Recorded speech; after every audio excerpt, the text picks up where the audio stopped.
Hello, welcome back. Tonight I will speak about Lilith, who Lilith is, and about the book, the grimoire that I have written. I am a writer and I wrote different grimoires on different subjects, and one grimoire is called Lilith. This is a recording part of a playlist where I speak about the book and about Lilith. If you want to listen it from the beginning, there is a link in the description box below. As well, if you want to buy the book of Lilith, you can do so.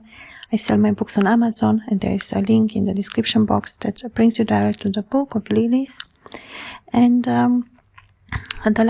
yesterday I spoke about Lilith, and it was very beautiful recording.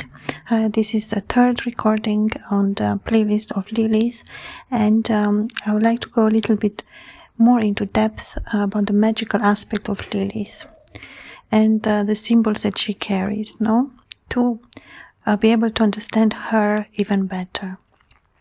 To say, well, Lilith appears in the Bible. She appears in a few religious books as well. To say, well, of course, because she is connected to God, she has a very old origin, and she appears in old histories as well, different cultures, sometimes known under a different name.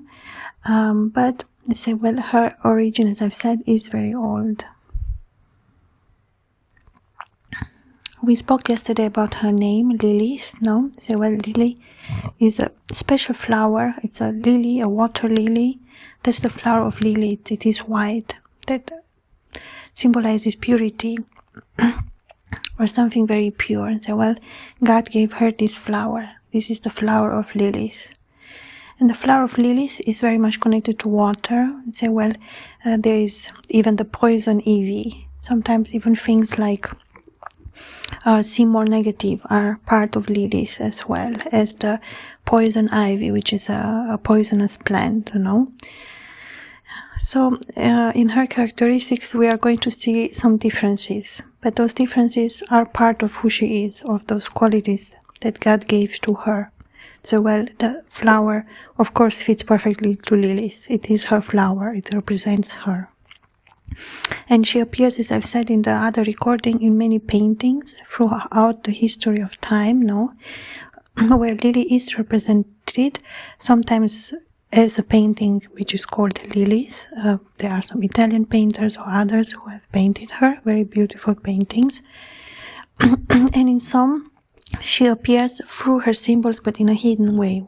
The painter was not thinking about the Lilith, but he was painting in that painting element of Lilith, her flower, or other symbols that are connected to her, as the owl or the tree, or a specific atmosphere that is very wild, like wild wind.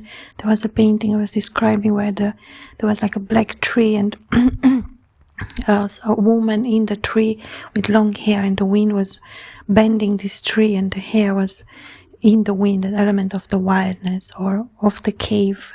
The caves are again very much a symbol of Lilith, and they appear in many, many paintings where we can see the element of the cave. And the other element is the owl, the element of the night. It is very much Lilith. Even a landscape where there is no human, it's just a beautiful snow with a beautiful sky, very quiet at night sky. That element of space, of undisturbed space, that is full of nature, very silent, very at peace. That's very much Lilith as well. It's very much her energy, the element of Lilith. If we are in a space like that, or we see a painting that shows these elements, we know we are feeling Lilith. We are feeling her energy. It is Lilith, finally, what is there, if we know to understand it, what it represents. So it is a very fine tune that one can understand Lilith and her elements, So, well, that peaceful element of the nature is very much Lilith. The element of the water is very much Lilith. The element of the cave is very much Lilith. The element of the owl or of the tree, it is very much Lilith, or of the night, well, she is a spirit of the night as well. She is connected to the night through the owl. It is a nocturnal animal or a nocturnal bird. the owl, no? So the element of the nocturno, of the night, is Lilith. It is part of her domain.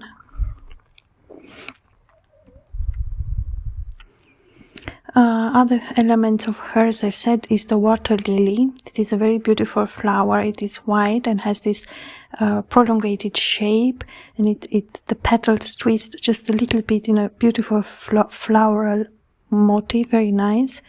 And it is somehow protected. It's the inside. It's a little like a special form, cuneiform. It has a special form. The flower is very, very beautiful, very perfect. It looks very, how you say, it has a spiral that goes inside. It is very well balanced. It's a very, even mathematically, the figure, it's an important figure as well in mathematics. The figure of the flower, the shape of the flower as it rolls inside the petals. And of course, sometimes it opens a little bit more, but at night it closes. The element of the closeness of the flower in the night, that's very much Lilith as well.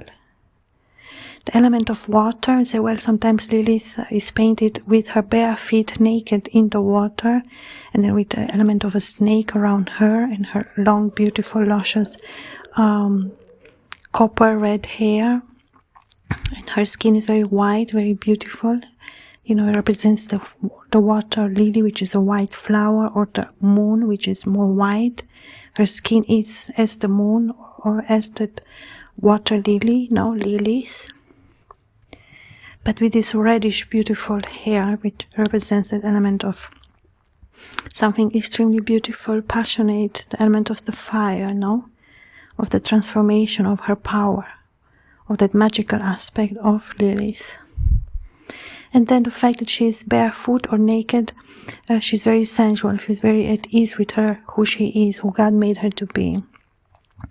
She is, the first daughter of God, no? How she loved herself and how she was comfortable with her body. She was not restricted in her appearance in any way. It was the element of freedom. The body was not connected to shame at all, no? That came with the society. And against things like that, Lilith works, because Lilith is natural, no? It's her natural beauty. That's why the painters painted her in this natural state of being naked, which just means that she is pure. There's the element of nakedness. It is pure. And so, in our culture we see it opposite. If it's naked, it's vulgar. But it's not. Lilith can never be vulgar. And it's wrong to say that the naked body of a woman is vulgar. Never. The naked body of a woman is beautiful, no? They say, Lilith touches on that theme just by her being naked, or her being portrayed in that way, no? She didn't choose. It was a painter's choice, but it speaks about that element of the free bird, the freedom of being who one is in a natural way, at ease with one's body. And it's very beautiful now, and then the snake crawls around her, around her feet, around her body, up, and Lilith is holding him and playing with the snake, that she is not scared of that element of the beast, or of the snake, or of the creature, which is different than her. Why would she, no? They say, the snake is her friend.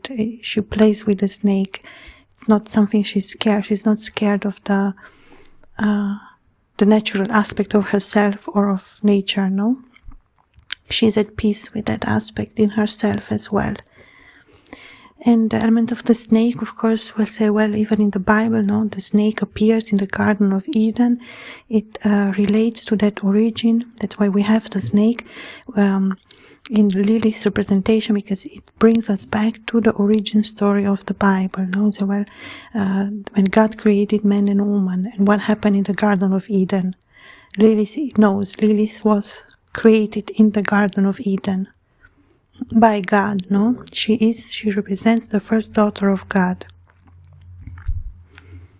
Before Eve, she was the first woman ever created. That's who Lilith is. That's who she historically is, and as I said, appears in many books, in different cultures. There is even in the Sumerian culture, she appears with those elements, with the owl. It is a goddess with wings, Ishtar, no Astarte.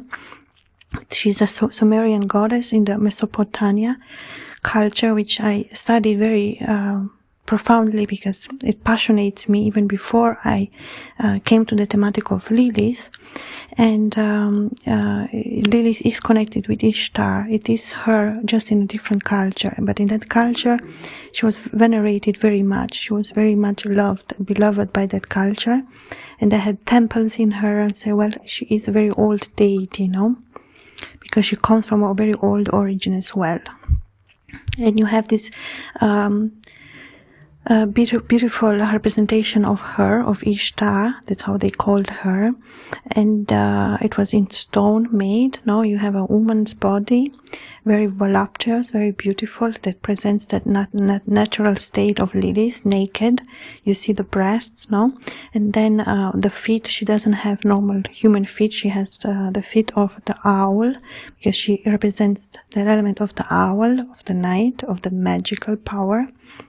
Then she has two wings. She has two very large wings, to say that she is an angel, in the meaning that she's daughter of God, that divine origin of her. And then she sometimes is portrayed with her feet up on the lion. She holds the lion with her feet. That's how strong and how powerful she is. She has dominion over the creatures of earth. She loves creatures of earth. She is their friend, and the creatures of earth love Lilith. They all tend to love Lilith. It doesn't matter what animal, lion, any wild animal, they will never hurt Lilith. They cannot. Lilith is their mother. It represents their mother of all creatures. So well, the part of the lion, is the connection with the divine as well. That she holds that power in a divine sense. That's what they are all very strong, powerful symbols that we are talking about. The owl, the lion. And then the star, the seventh star, the astrological, the Pleiades, the seven sisters or the seven stars. They say, well, there's a connection with that part of the galaxy. That's a connection that Ishtar or Lilith has with that part. Say, well, the knowledge too sometimes gets lost. We don't really know. There's element of the history that say, well, we can imagine, but we don't know so much about the cosmos. We don't know. But in that time, people knew about the constellation and the different stars, and they did give them name, as we did as well, but they spoke a different language. But I say, well, I do tend to believe that Lilith is Ishtar, because she has exactly the same, absolutely the same portrait, the way she is represented with the same symbols, just in a different time. At that time, they didn't have paintings like we have nowadays. They will sculpt it in the stone, in a specific stone, and they will create this relief, this beautiful aspect, or on metal. They will make it on metal. And later on, we have the paintings of Lilith, where we see Lilith, some of the Raphaelites, or that part of the painting genre or current, or painting a lot of beautiful paintings. The Raphaelites are one of my favorite painters, and they have many paintings, I think Rousseau, with Lilith. They are very beautiful, where she has this curly, luscious red hair and these green dresses, very beautiful dresses that she wears.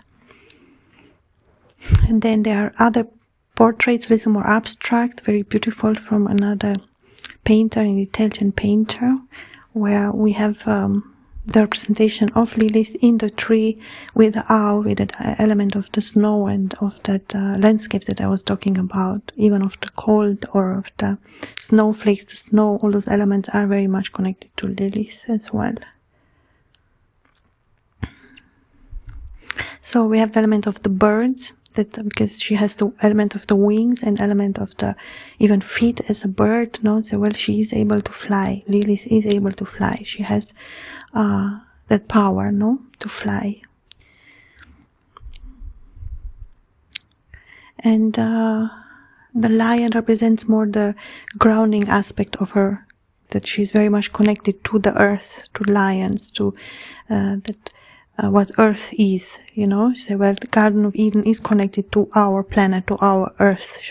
So she is a old goddess or deity or daughter of God that appears, has always been here, no? Lilith always existed, so to say, since God made her or created her. So in in the Mesopotamian culture, Lilith was a very important figure. But then later, you know, there are other books where they speak about her in a different way, and they even try to make her look evil. But they did it for a specific reason. It was more religious reason. It is not the true about Lilith. One has to go, the more far in the past one can go, the more truth will find, because that is the element of the truth. And then, of course, through history, things change, and sometimes mistakes enter. That's why the farther we go from her, the more difficult it is to read the signs of Lilith or to understand her.